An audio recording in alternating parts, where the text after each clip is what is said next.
Le cas de Judas Iscario dans la Bible est l'une des illustrations les plus fortes du pouvoir dévastateur de la cupidité. Son histoire montre comment l'amour de l'argent peut ruiner et détourner une âme loin de la grâce en Jésus-Christ. L'avidité, la racine de tous les maux, emporte les serviteurs imprudents vers la perdition. 1 Timothée 6, 9 à 10.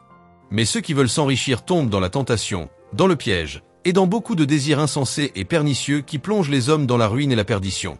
Car l'amour de l'argent est une racine de tous les maux, et quelques-uns, en étant possédés, se sont égarés loin de la foi, et se sont jetés eux-mêmes dans bien des tourments. Qui était donc Judas? Judas Iscario était l'un des 12 apôtres choisis par Jésus, Matthieu 10, 2 à 4, Jean 6, 71.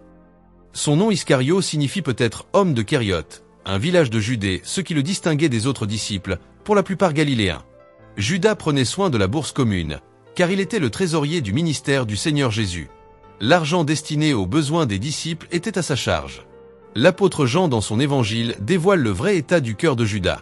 Lorsqu'une femme, Marie de Béthanie, versa un parfum de grand prix sur les pieds de Jésus, Judas protesta et se mit malhonnêtement en peine des pauvres. Il cachait son mauvais cœur conquis par l'amour de l'argent. Il disait cela, non qu'il se mit en peine des pauvres, mais parce qu'il était voleur, et que, tenant la bourse, il prenait ce qu'on y mettait. Jean 12, 6. Écoutons la réaction du Seigneur Jésus dans Jean 12, 4 à 8.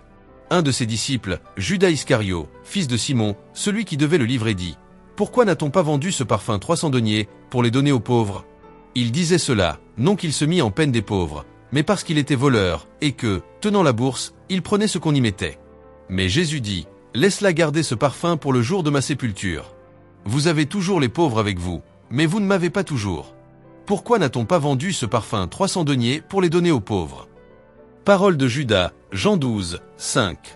Apparemment, il se souciait des pauvres, mais en réalité, il voulait cet argent pour lui. Son amour de l'argent avait déjà commencé à corrompre son cœur. Beaucoup de mauvaises personnes aujourd'hui se cachent derrière la cause des pauvres. D'autres même font des millions de dollars, au nom de l'assistance aux démunis. Repentez-vous au nom de Jésus-Christ. Vu que son espérance d'un royaume terrestre avec avantages matériels s'éloignait, Judas choisit de trahir Jésus. Dans le jardin de Gethsémané, la nuit, Judas exécute sa trahison. Aussitôt, s'approchant de Jésus, il dit: « Salut, Rabbi !» Et il le baisa. Jésus lui dit: « Mon ami, ce que tu es venu faire, fais-le. » Alors ces gens s'avancèrent, mirent la main sur Jésus, et le saisirent. Matthieu 26, 49 à 50. Le Fils de l'homme s'en va selon ce qui est déterminé. Mais malheur à l'homme par qui il est livré. Luc 22, 22. Amen. 30 pièces d'argent, l'argent du sang et de la trahison, obtenu par Judas l'a entraîné dans une mort dégradante et tragique.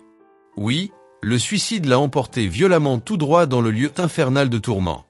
La mort et la perdition sont le fruit de son péché. Revenez vite au Seigneur Jésus-Christ, vous qui avez commis des péchés pardonnables. Car il est impossible que ceux qui ont été une fois éclairés, qui ont goûté le don céleste, qui ont eu part au Saint-Esprit, qui ont goûté la bonne parole de Dieu et les puissances du siècle à venir, et qui sont tombés, soient encore renouvelés et amenés à la repentance, puisqu'ils crucifient pour l'heure par le Fils de Dieu et l'exposent à l'ignominie. Lorsqu'une terre est abreuvée par la pluie qui tombe souvent sur elle, et qu'elle produit une herbe utile à ceux pour qui elle est cultivée, elle participe à la bénédiction de Dieu. Mais, si elle produit des épines et des chardons, elle est réprouvée et près d'être maudite, et on finit par y mettre le feu. Hébreux 4, 4 à 8. Le Seigneur Jésus-Christ revient bientôt.